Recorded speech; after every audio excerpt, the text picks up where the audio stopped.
Hello everyone, this is Marc Sabatella from Mastering MuseScore. I'd like to welcome you to the MuseScore Café.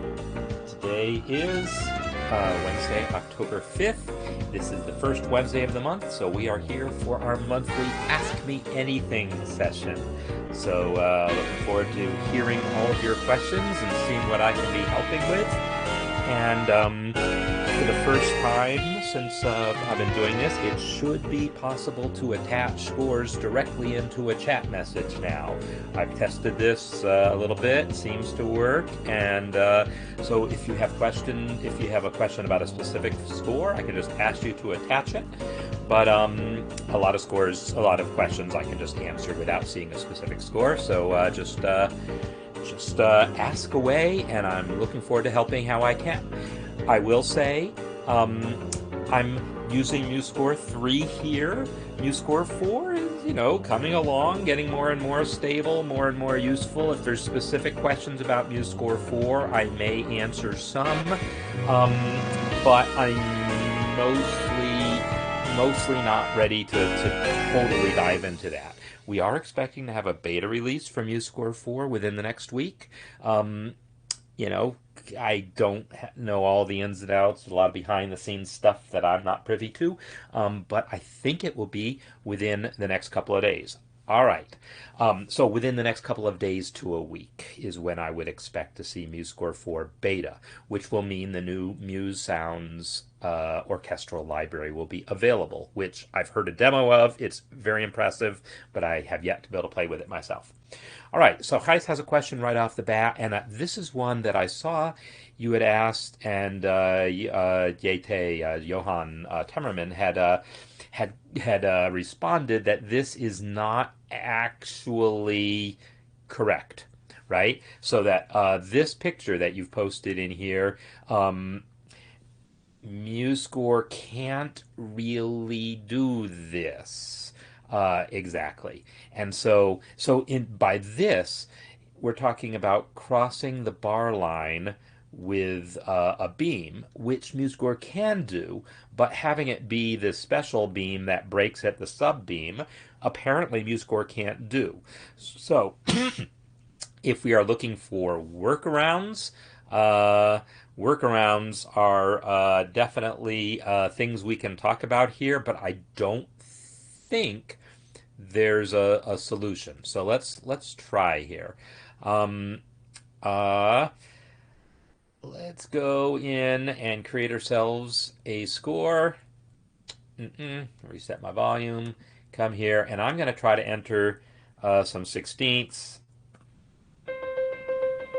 And just because I have nothing better to do but have them all be C, that's what I'm doing. Let's open the palette so I can get at beam properties. Ooh, and how about let's turn on my keystroke thing so that y'all can see what I'm typing. And what I want to do in beam properties is break this beam here, break this beam here, and then set this first one of the measure to be beam middle. And now I get, mostly what you want there, but not exactly. So what Gijs has done here is kind of faking it using multiple voices, because ideally this guy right here, this beam 16th sub beam, I would press that and it would do the right thing, but as we see, it doesn't, right? It does elsewhere. Like if I hit it here, it creates it. It just can't do it across. So then there's a couple different things here. One is the possibility that Dave is mentioning that we actually place a line and try to fake it by placing a line and sizing it and positioning it perfectly.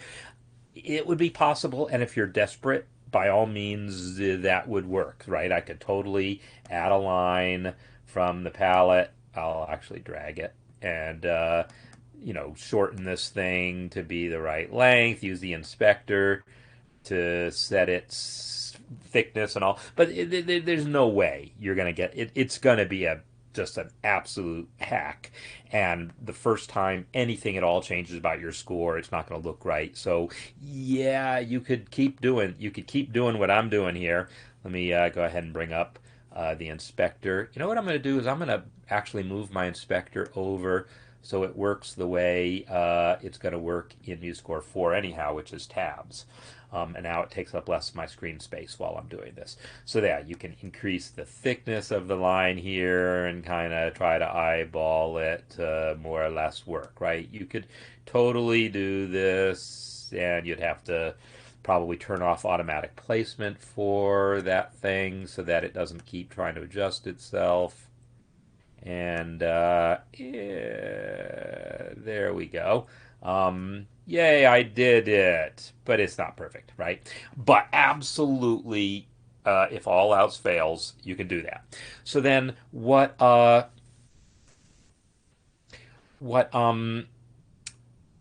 has actually done here, you can see by his actual notes, he's placed some invisible notes here. And so let's try this. Let's actually get the pitches he has. So this guy is an A with an E on it. This guy is a G down here with an E on it, and I'm assuming treble clef because I don't know, that feels like a weird thing to do in bass clef, and because I play treble clef instruments, right? And so this is an A sharp and an E. So this is what he's done, and then he has added in another voice some G's.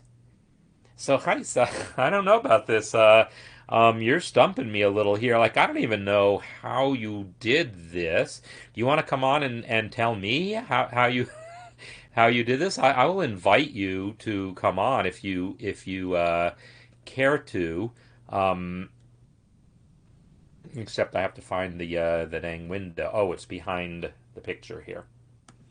So I'm gonna say if you want to come on and talk, you'll be welcome to. No pressure if you're not into it. But I guess you're in another voice here. So voice two. I'm gonna use voice three, so it'll default to stem up.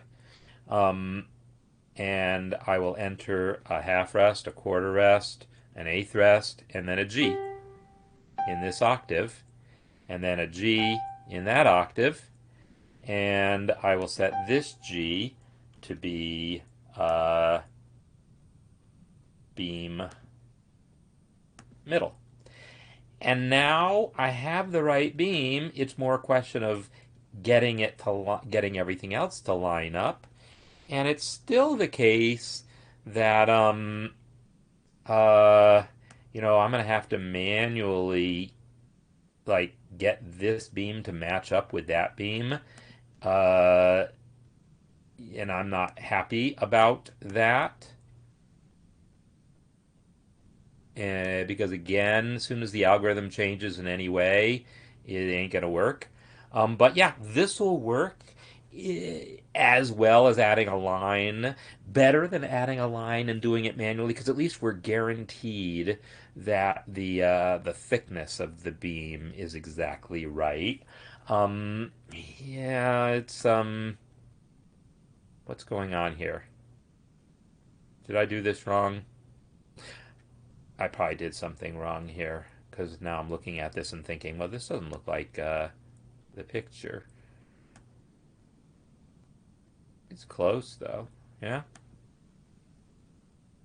Um.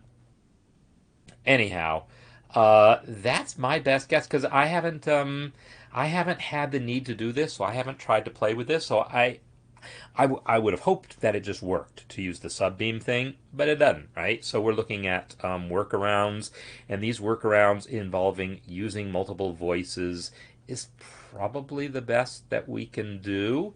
Oh, I need to make these guys invisible too, right? That's why it's looking so weird. Invisible. Oh, what? And invisible. And as soon as I make it invisible, uh, the beam flipped, so I guess I'm gonna have to flip it back up. And now they don't even align anymore. Why is that? Why didn't it align anymore? Now that's weird. Just because I made it invisible, it's not aligning these? That seems wrong. This seems wrong to me. If I make this visible, does it align again? It does. Well, that is weird. Why would that matter? Huh. No idea. But man, so you're gonna have to move this cord too? Oh, I really don't like this at all. Um, man, and because now I got to get it to exactly line up and figure out what value does it. Oh, no, no, no, this is crazy talk. Or maybe it was a little more than 442. If the note, so yeah, this was not pretty and not fun, not anything I would want to have to do. So yeah, and of course I still don't have this perfect. Oh, there is a way I can make this perfectly horizontal, right? Now, come on, no, force horizontal. Now, why wouldn't I be able to force that horizontal is the next question. Is it because I've got that beam across thing set? Let me unset the beam thing here. Man, you're stumping me, guys. Um, so I undid the beam across the bar line, so now this is just a regular beam. Now can I force it horizontal? No, I can't, and I don't know why. Um, that just seems weird. Maybe I have to reset it first. And now, there we go. So now that it's forced horizontal, I can at least just drag it into position. So that's about as good as I can find to do. All right. Um, so yeah, guys, if you end up having more suggestions, 2 times 1/4 in the second voice. Um, yeah, I'm looking at the comments to see if there's anything else uh, suggested. So yeah, basically, as Maureen says, for the open score project, we don't want to do these hacks. They're not safe. If I save this score and load it into MuseScore 4, layout algorithm's a little different. None of these manual adjustments are going to make sense. So what I personally would suggest for OpenScore is do the right thing, which is the first thing we tried, right? I just clicked that note and set the beam to be beam middle so that it would suppose. Oh no, um, I set it to this sub beam business here, right? Um, I set it to that sub beam, and that should have worked, but it didn't. If I were you for OpenScore, I would just do that and trust that someday it's going to look better because someday that'll be fixed in MuseScore, and then people won't have to update your scores. And just accept the fact that you're not going to get that beam across the bar line for now. That's best I can suggest. Now, is there a musical need? No, there's not a musical need. So that's the easier question to answer, right? I mean, if I go and enter some more eighth notes, more 16th notes here, if I just do the thing where I made that start and made this be middle and this be start, first of all, there's no need to beam it across at all, right? I could have just left this at its default, which is to break for the bar line. It's kind of nice if you have a pattern that's offset from the normal beat. Yeah, it can be nice to show them in groups of 4, even though they go across the beat, and that's not how you normally beam things. It can be a good thing. There's, to me, no added value in trying to force that to be one of those sub beams rather than just showing the two beams. So I would just do that. And yes, it's going to disappear if there's a line break. Again, live with it. It will hopefully be fixed. What she's saying is if I put a line break right here, then you're not going to see that beam extend across anymore. You're not going to see it extend across there. That's been a long-standing missing feature in MuseScore that someday we hope to address. So I say just put it in, do the right thing, which is click this subbeam icon. Whoops, I didn't mean to have that selected. I meant to have this selected. If I were doing it for myself, I would just leave it as full 16th notes. I don't like that look with the broken subbeam. Not a fan. I don't think it adds any value. But if you're trying to copy some other editor, I would do the thing that should work, which is set that subbeam by selecting the note and then clicking the subbeam and just accept the fact that it doesn't look right for now. That's best I can offer for now. So I do want to move on. Feel free to keep talking about this in the comments, and then we can kind of come back.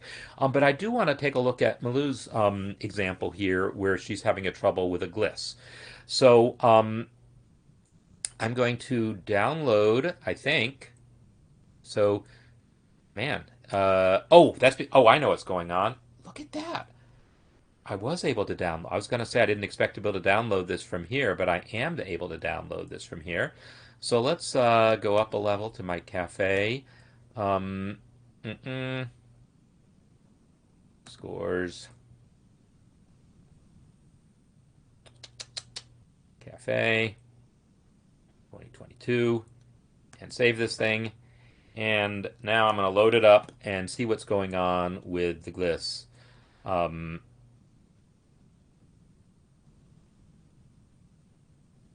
So, come on. We go up a level here. And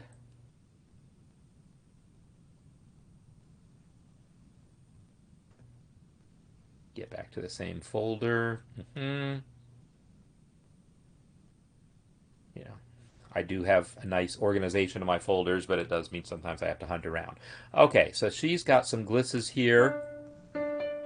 Okay, so this line that you put in is not a gliss, is the problem here. Will there be a spiccato instruction? Not that I know of, but I guess we'll find out when MuseSounds comes up, because there is no playback thing for it that's part of General MIDI. But it's possible MuseSounds will have something for it. I guess we'll find out, within the next week. So this is not a gliss. This is the one you're talking about. Okay, so this looks like it should work. Ah, the combination of the tremolo and the gliss is a problem. So I'm not sure what it would mean to have both the tremolo and a gliss on the same note on a piano. Now, if you mean for this to be on a violin, you could conceivably do both, right? So is that what's going on? This is meant to be a violin? Is that true? If so, let me change it to a violin and see if that gives me anything. But my guess is, yeah, that might just not work. That might be asking too much. But we'll talk about how to work around it, because this would be a definite possible workaround. Okay, so I'll pick violin for my instrument. And now, why am I hearing that note twice? Do you have some hidden something in here that I'm not seeing? Because I don't see why that note is showing up twice. Let me remove that gliss for a second.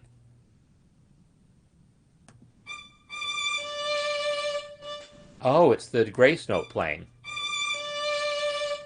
Okay, so let's turn off the playback of the grace note in the inspector. Now, I don't know why that grace note is playing so late. It is a grace note after. I wouldn't have expected it to wait so long before playing. Normally, I don't think it does, but yeah, maybe. Okay, so there we've got our gliss. Now, if I add the tremolo back, I'm assuming that it's not going to work anymore. Right? So it sounds like for now, anyhow, we can't have them both. So what we're going to do is remove the tremolo. Well, the thing is, I'm not going to be able to fake the tremolo coming down a gliss. I can have the D. What I was going to do is put another D in another voice, and then have that voice do the tremolo and the other voice gliss. But then we're going to hear, one voice tremoloing on a same D while the other one glisses down, and that's not what you want, right? You want it to tremolo while it glisses. So if it doesn't work, it doesn't work. Best I'm able to do is hopefully turn off the playback for that tremolo. Unfortunately, that is not an option. For whatever reason, there is no option to turn off playback for tremolo. So here's going to be our workaround. And again, maybe in MuseScore 4, let's take a look. Let's just find out. Let's pop up MuseScore 4. Because some of these things will be definitely at least potentially improved. So let's go ahead and create a score for violin.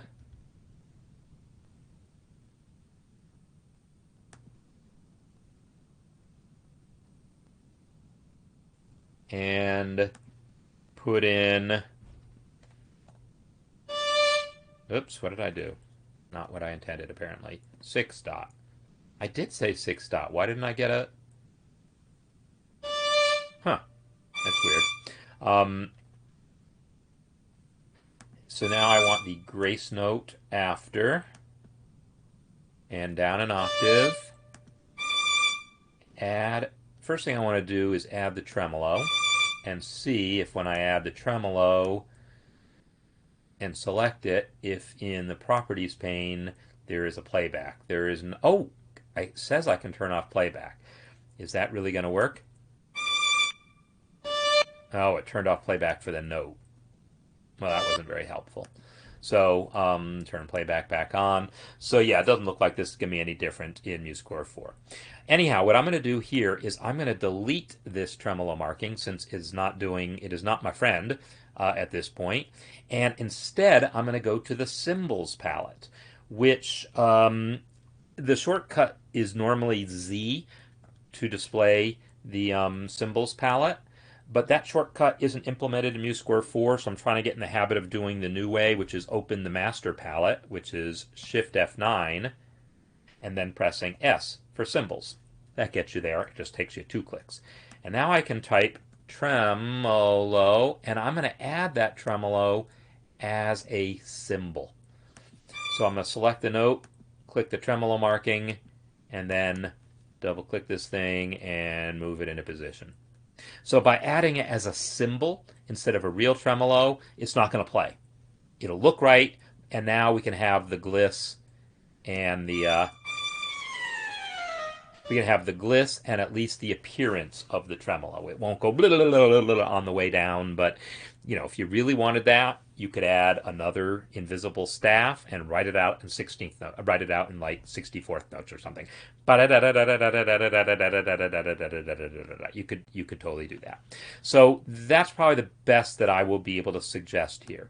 So Malu, if you have other questions about the gliss, that would be let me know. But as it is, your bottom line answer is that it's not compatible with tremolo as far as playback is concerned. So you get to pick, and I would pick the gliss personally. So this gliss, by the way,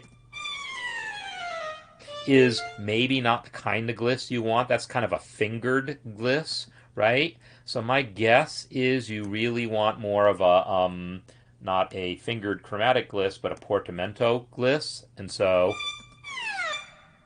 you want more like that, and that sounds terrible. That is at least fixed in MuseScore 4. That won't sound quite so terrible. All right, so let's see Dave's question about drums, the drum query thing. So Dave, what are you asking about drums? So yeah, Dave, I see your picture here, but go ahead and let me know what else you're actually asking here. Meanwhile, there's a couple pictures of some things involving bar lines. So what do we see? Let me read the question. Special bar lines span across all parts, but not... Oh, yeah. Okay, so yeah, this is idiosyncratic, Chris. I know what you're asking. And so let me pop up your picture here.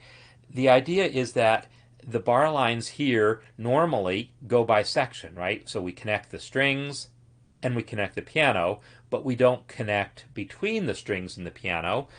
But some scores, is this the same picture twice? Kind of looks like it. Maybe I'm, Yeah. Oh, well, there's this picture. Okay. So the deal, I think what you're asking is you want um, repeats or double bars to span, but not the regular bars, Chris. I think that's what you're probably asking. So in any case, let's play with this. Let's create a score. Uh, that's going to be. I'll choose instruments, and I'll go ahead and pick a violin, a viola. I think it was really a cello. I don't remember now, and a piano. And so by default, we get that arrangement. But if you have one bar line you want to connect, here's what we're going to do. Control drag. Oh, and I have to drag it all the way down.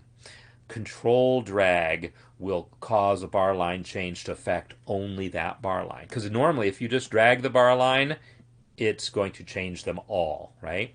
So what I want to do is control drag all the way down.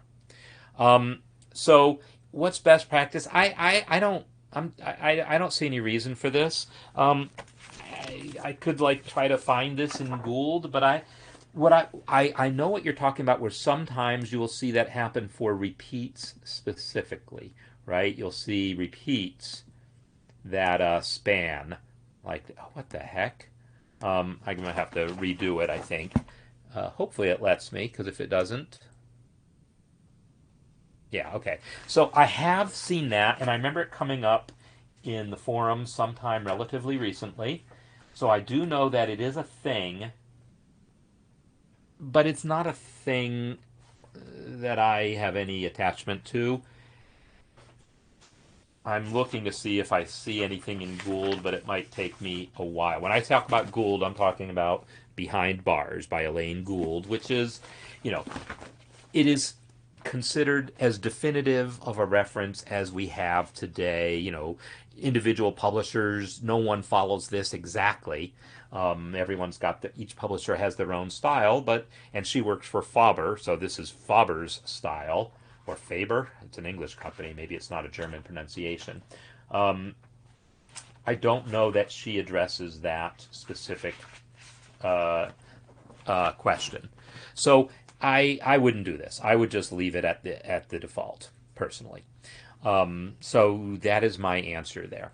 Um, so yeah, and you might have to look at the score. Like I was looking in the repeats chapter right there, but maybe you have to look at the score preparation.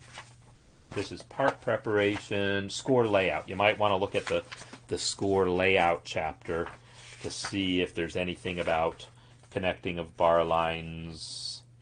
I mean, she definitely shows connecting bar lines and where they normally connect, but whether or not she talks about that specific issue, I don't know. It would take me a while to find, but I will say that it is perfectly normal not to do that. In fact, that's easy enough to check. All I would have to do is I don't have anything like in easy arm's reach that I could look at, but I'm quite sure that if I find some score for piano and violin, I'm not going to see it connected like that.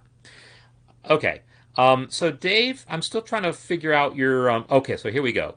Drum input works from the beginning of the bar. Work half. So I'm still not sure I understand your question, Dave. But let me create a drum score and then we'll talk about it.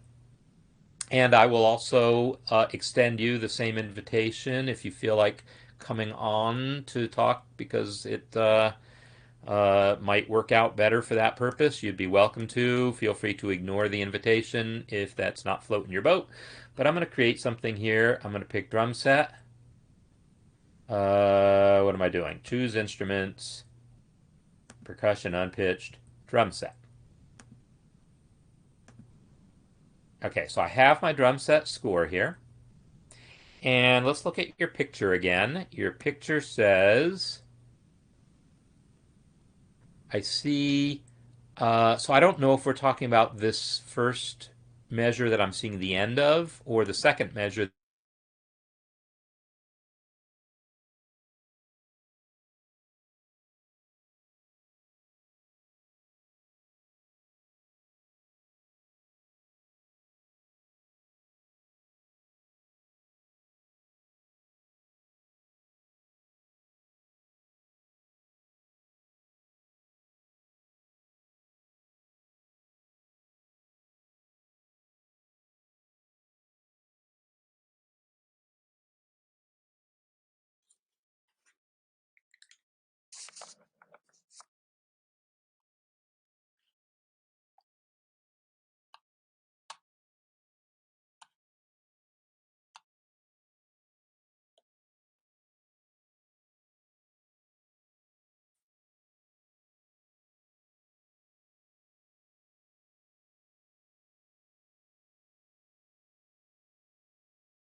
Hello.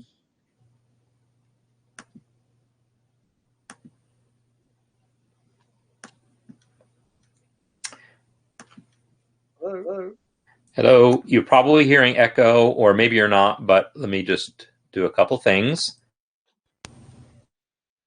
to make sure that my sound is supposed to be.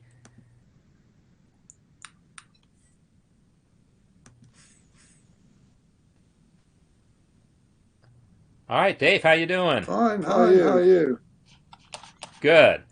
All right. So yeah, walk me through the question here.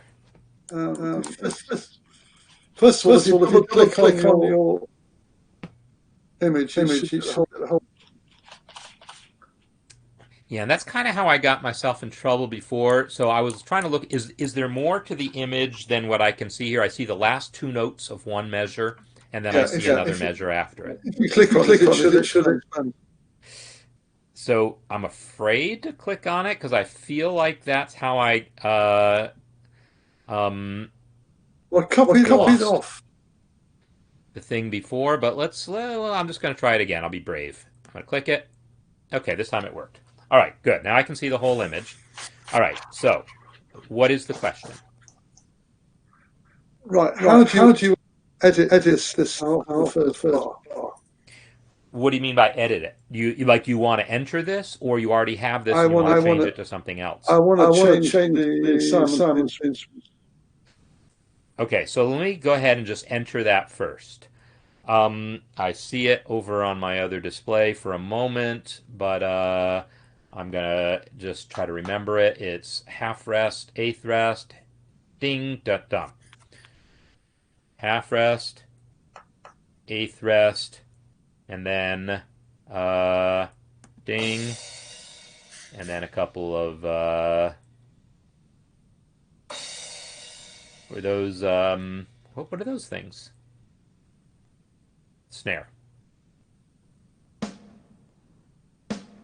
All right, and then back to voice 2, same rhythm, but it's bass, bass, and then nothing. So 6, 4, and then BB. Okay, so I got this, and now you want to edit this to do what? And the thing you like, change to a ride symbol instead of whatever it is at the moment. You want to change this to a ride symbol? Could be. Okay, well, the easiest way to do that, if I go back to node input mode, you can see the list of all the different things, and all I would do is change its pitch by just typing the new shortcut, D. Whoops. So that is a bug where it goes by what you've clicked and not the shortcut. That is definitely a bug. But in any case, if I go back to node input mode and double click the D, and now I got a ride symbol. Or you can just use the arrows, which will move through each of these sounds one by one. And you just do it until you have the sound you want, right? There was my crash. There's my ride. So those are the two ways to change a note into another note. And if you want to navigate to that first note, how would you do it? You just sit by point and click. Yeah, I mean, excuse me. I mean, I'm moving I'm using the cursor keys here, and you can see it's moving like. So you can do that. You don't need to be in node input mode. I only went into node input mode so I could see the drum palette. But I don't need to be in drum input mode. Normally, I would just navigate with the arrow keys, and when I hit this guy, I'm just hitting the arrow key until I get the note that I want. So I think my issue was when I tried to go to node input mode, something started on bar.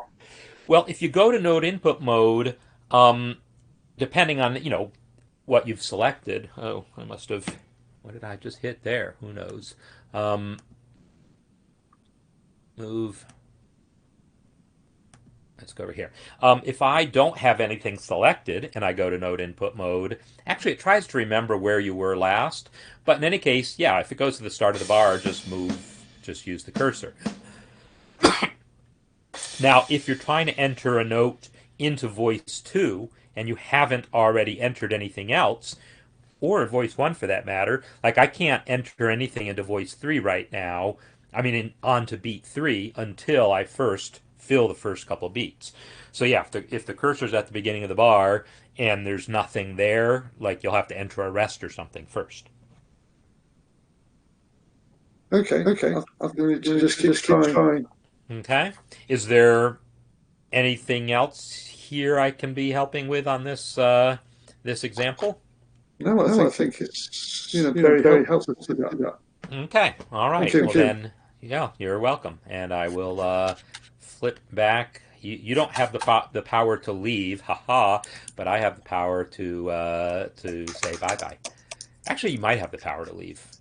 Do you see a button, Dave, that says like leave or no, you don't necessarily want to leave, but stop co-hosting? Do you see anything like that on your screen? Mm, not. No. I'm going to change. I'm going to do that. Yeah, because you don't need to leave the whole thing. I'm just going to remove you as co-host, but I just was curious because I think in the past there was never a leave The just only thing I do is I'm co-hosting. hearing myself twice or three So you are times. so you are still hearing that. Okay, I'll see if I can. Let me actually just try this again to see because I thought I did the thing. Does it work? Yeah, that. But I think one of the problems is my voice. I hear it again, delayed. yeah. Just have to live with it. Okay. Do you hear yourself echoing now? I'm not sure. Eventually, yes. Huh. But that's Interesting. not because of that. It's just feedback through the whole system. All right. Well, I'm not going to worry about that at the moment. Let's see if we can get some more questions. But thanks for your question there, Thank you. and I'll see you around. Okay. So what else has come up here in chat? Um, so yeah. So the it's definitely the case that, like, let me show you a couple other things about this that you might want to know about the drum input. If I enter in voice 1, say some quarter note snares, and now I want to get a bass drum onto beat 3, I can put my cursor on beat 3 all I want, and then switch to voice 2, but the cursor is going to move back to the beginning of the bar. I'm still going to have to enter a half rest and then enter my bass drum. And don't hide that half rest. Normally, you don't want to do that. Normally, you want to show that because you want people to be able to practice their hands and feet separately. And so they want to understand the hand rhythm and understand the feet rhythm. And so you normally don't hide those rests. There's special cases where if you really understand the cross rhythms of what you're doing and are sure that it's actually going to be easier based on your extensive drum set playing experience, by all means do it. But if you're relatively new to writing for drums, leave the rest alone. So, stretching one bar across staves causes all the others to follow suit. Yes, that is definitely the case, and that's why I held Control. And of course, it would be Command, I assume, on Mac, right? So if I extend this bar line, all of them follow. But if I hold Control while I do it, then it affects that one. This idea that Control is your kind of special way to do things locally, this goes to a number of other things. Like if I select a measure and then I go to the key signatures palette, let me move this guy back out of my way, and I change a key signature, hello, it affects all the staves. But if I select this and hold Control, you have to trust me that I'm holding Control right now, while I hit this key signature, it'll only change on that staff, which normally you wouldn't need to do, but it's a thing. It's my keystrokes aren't. Oh, I guess it's just Control doesn't show you that I'm pressing Control. Anyhow, this, don't use this like as a way of getting transposing instruments. MuseScore handles transposition automatically, but there's definitely cases where if you're writing polytonal music, or if you're writing for orchestra and everyone else has a key signature, but you want the horns to not have a key signature because that's how they did it back in Mozart's day, and by gosh, we should still do it that way. You can certainly add the atonal key signature for horns only. This guy here is the atonal key signature. So if I add if I add a horn right now, I'll show you what that looks like.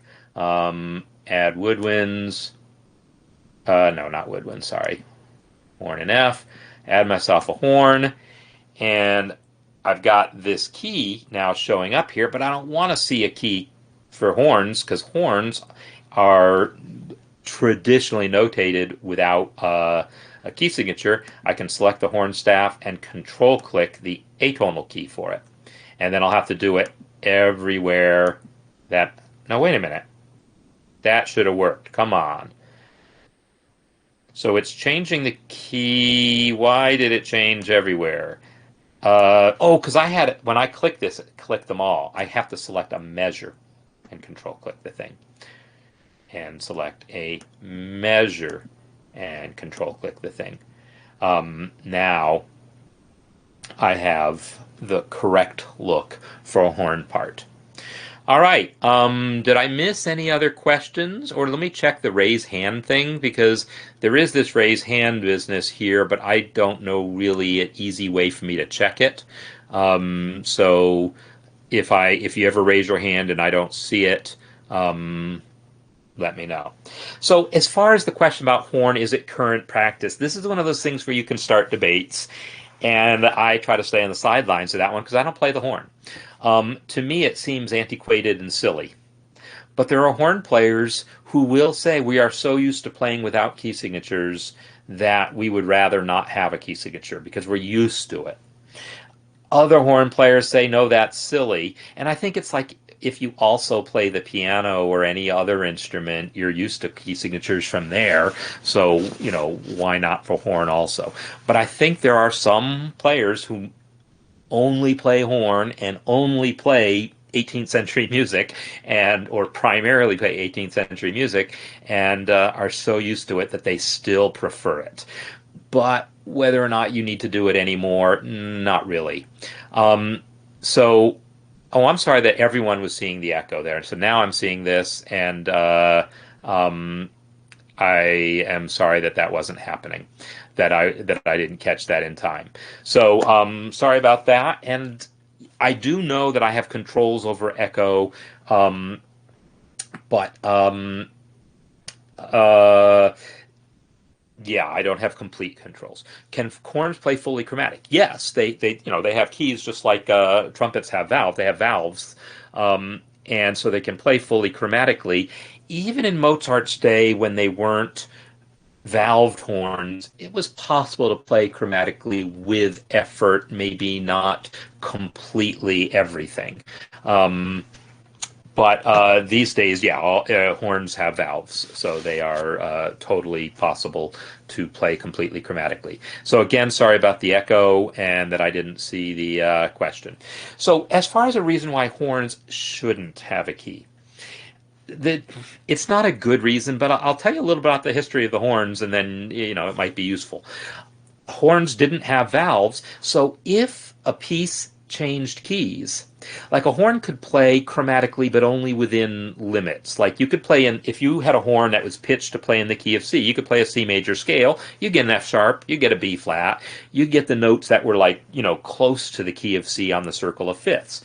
The further you got from that, the more trouble you would have getting those notes. You could only get them in certain octaves, or the things that you would have to do to get them, involving lip stuff and fist up the bell stuff, didn't sound very good. So it wasn't practical to play a lot of accidentals. So if the piece was going to change from the key of C major, say, to the key of C minor, well, you're not going to want to use the same horn, but you're not going to want to literally change horns. So they had what are called crooks. You would pull out one crook and place in another one, and it would change the pitch of your horn.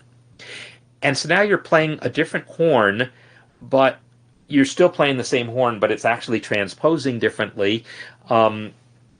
And this is like a whole horn specific thing that for whatever reason, because you might literally playing in a different key than what your horn is in, because your horn is pitched in one key, but maybe you're playing in another key because you don't want to have to change crooks so much. Anyhow, there's all this stuff having to do with the history of that I'm glossing over because frankly I don't know all the details. that they decided, you know what, it's going to be simpler if we don't mess with the keys. So that's the story. So when there's no key signature, you still transpose. In other words, you still let MuseScore transpose the pitch for you. So like if I enter a C here for horn, that's going to have to be a G, right? There's a C. I'm still going to enter a G for horn, or I switch concert pitch mode on so that I can see as a C, right? With concert pitch mode on, you're hearing the sounding pitch. So horns, just because they don't use key signatures traditionally, doesn't mean we don't transpose. We do transpose, we just don't show a key. It's weird. Back in Mozart's day, that was true for trumpets also. But that is less true. There's fewer trumpet players who would tell you, yeah, I don't want to see a key signature, than there are horn players who will tell you, yeah, I don't want to see a key signature. So, but yeah, always you still transpose. And with the crook changes that have been notated, that's a great question, and now you're exceeding my level of expertise. I'd have to look it up and find out, but that might have something to do with the key signature. It might have been to give the horn player flexibility, but no, because you would have to indicate that to get the transposition right. So I would have to say yes. You would have to say muta in E, meaning change to E, meaning pull out one crook and put in the next crook. So that's what I think you would do. So what else? What else? So yeah, I know. Obviously I lost the picture for a little while. I lost everything for a little while, but I was able to come back soon enough. And I want to see if there was anything I missed in here. So Malou, I see your point now about not putting in the grace note. But no, by all means, put in the grace note. It is good, but then just turn off the playback of it is all. But yeah, that gives you a target for that gliss. Now, if you want the gliss to go all the way to the next measure, then don't put in the grace note. But that is a good way to have a gliss that just ends followed by a rest, which I do in my theme song also, right? My theme song does exactly the same thing. Right? Beginning of my theme, I have this gliss down to a rest so that you can hear bah, and then it just ends. So, Heis. Oh no, I'm still looking at stuff from before. Marla here, drum roll notation. Okay, so Humble, you asked about drum roll notation. So let's look at this drum score here. I'm going to enter a snare. I'll make it a half note, put a snare on it. The notation for drum roll is a tremolo. And realistically, 3 bars on the drum would be a good roll. And, if I look at Gould to see what she says about this, we definitely see a lot of 3-stroke tremolos, mostly. Single note tremolo, 3 strokes. She's doing them with 3 strokes. So if I play this, it doesn't sound like a roll. It sounds like da da da da da da da da da da da da da, right? It sounds like, yeah, same for timpani. It sounds like one note being repeated because this is literally playing 30-second notes, which unless your tempo is very fast, isn't going to be the same thing. So this sound here is not a pleasant sound. It does not sound like a drum roll. It sounds like a single drum note being played as 30-second notes. But it's about the best we can do. You could delete this and add instead the 64th note version, and it's a little more convincing, but unfortunately, it shouldn't. You're not supposed to see that. So what I could do is hide that version and then add the cymbal. Remember, I opened the cymbals palette and add the cymbal version. Not cymbal as in the metal thing that you hit, but cymbal as in, something that's a symbol. A marking. And then kind of just move this guy into position like that. So that, that way you can have the playback of one, but the appearance of the other. You could resort to that. Now, One of the reasons it sounds as bad as it does isn't just because it's not fast enough, but because it's literally the same sound over and over again. There's a thing that exists in the MIDI world called round robin. Round robin is a technique of saying if you're going to repeat a note over and over again, don't keep using the same sample over and over again. Don't just keep playing the same note, but instead have two alternating samples, or three, or four, or whatever, so that now my system over here just kind of crashed and I had to reload it here, but it seems fine. So I don't know if anyone else had a little glitch, but hopefully you were able to come back as easily as I just did, because I did it in mid-sentence. But in any case, this idea of round robin is that there will be multiple samples for the snare drum, and so that during a roll, it doesn't just play the same sample over and over again, but it goes 1, 2, 3, 4, 1, 2, 3, 4, and kind of switches between them. And so samples 2, 3, and 4 could sound a little different, so it doesn't sound quite like that machine gun effect. And that it's possible to get and to sample it differently, because the stick doesn't come up as high during a roll as it does when you're hitting it normally. So it's a different sound also. So those things can allow a really good sampler to do a better job than the plain, default MuseScore playback here. And that's one of the things that, in principle, MuseSounds is going to do better in MuseScore 4, and any number of VST instruments will do better in MuseScore 4. So over the coming weeks, I want to be showing you how to, once MuseScore 4 beta comes out, I'll be showing you the MuseSounds thing, but I also want to show you how to use VST instruments and how to use those. So randomizing volume could, that's actually an interesting question. Would that have an effect? That's a good question, Dave. There isn't a function for it. There could easily be a plugin for it, but I'll tell you what I can do is if I come here and go to the piano roll editor, it shows me each of these notes individually. And if I knew how to work this piano roll editor, I could select these notes and fiddle with their velocity and make them be different volume and maybe get it to sound better. If I knew what I was doing with this, maybe someone else can give it a shot and let us know. But there's no built-in feature for that. But I would imagine a good VST or MuseSounds, for that matter, would be able to do that somewhat automatically. So VST instruments, so Marla, if you're asking what they are, if you're asking, are they going to be supported? Yes. So MuseScore 4 will support these things called VST instruments, and I will talk about what they are in a second. VST instruments it's a different technology. So what we're using here in MuseScore 3 and in MuseScore 4 by default, for that matter, is it's plain MIDI synthesizer. I don't even know if there's how you distinguish it from VST. It's just plain MIDI. MIDI means when you play a C, it sends out information that says play a C, and the synthesizer plays that C. VST, virtual something or other synthesizer technology, I don't know, just guessing.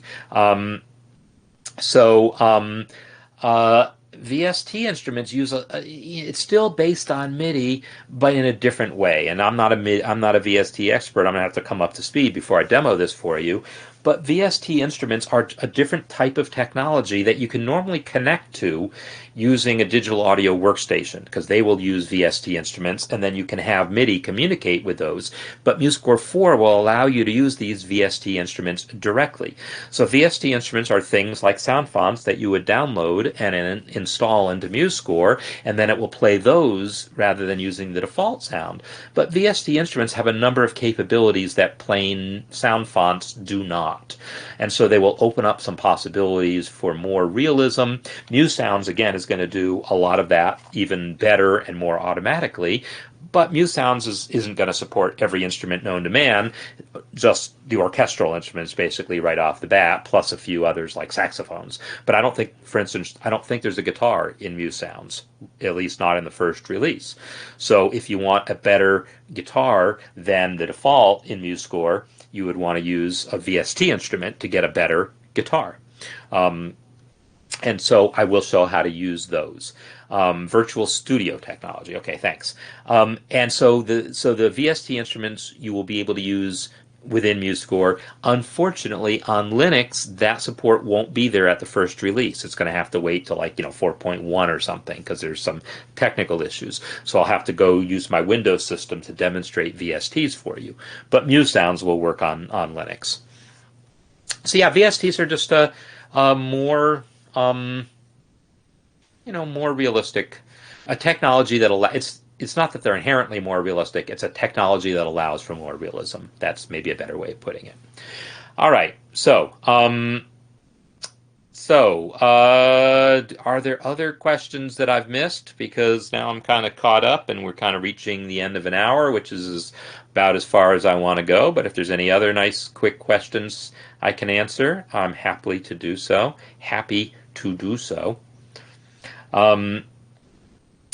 I am a little curious.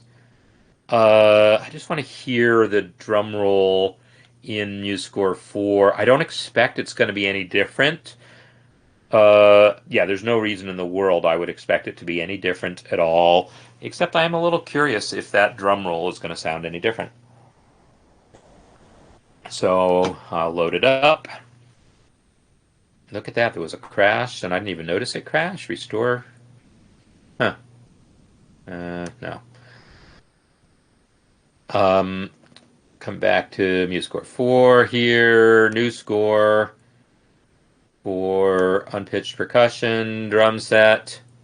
Done. And let's go ahead and enter a half note and give it tremolo and hear it. It actually sounds better to me. I wonder if they did change the sample, if nothing else. Yeah, that doesn't sound better, though. That sounds a little hiccupy. But in any case, it definitely sounds different. Would you agree? I think it sounded different. Okay, so yeah, I've satisfied my curiosity about that. My guess is that by next week, I'm going to be able to show you MuseScore 4 beta and talk about MuseSounds. I think that'll be next week's agenda, but I can't promise because it'll depend on whether it's ready or not. But that is, tentatively, I'll tell you what, if it's not the beta, I'll be showing you VST. One way or other, I'll be showing you some playback-related stuff in MuseScore 4 next week. So, that said, I think I am caught up on other questions, so I'm going to head on out of here. So I want to thank everyone for the questions. Thanks people for coming on, and sorry about the echo. So yeah, I wonder. So yeah, I don't know. I'll sort out the echo thing, but it's the same way I do things for other stuff, so no reason it shouldn't have worked. It just didn't. So next week I'll be talking about music. I'll be talking about sounds. Tomorrow, Music Masterclass, we'll be talking about music. I've got a really nice arrangement that we'll be looking at, arrangement of the Bach Cello Suite by Steinar, and we're going to look at some barbershop music because that's what we're looking at in the musicianship skills workshop. And what I'll do is we might do some sight singing together, right? I might have you all try to sight sing individual lines from a little example score and just practice using it as sight singing as well as seeing a little bit about how the music's put together. So yeah, something to look forward to there. And yeah, just keep making music, keep posting stuff for me to give feedback on, and look forward to seeing everyone next time. All right, thanks and have a great week.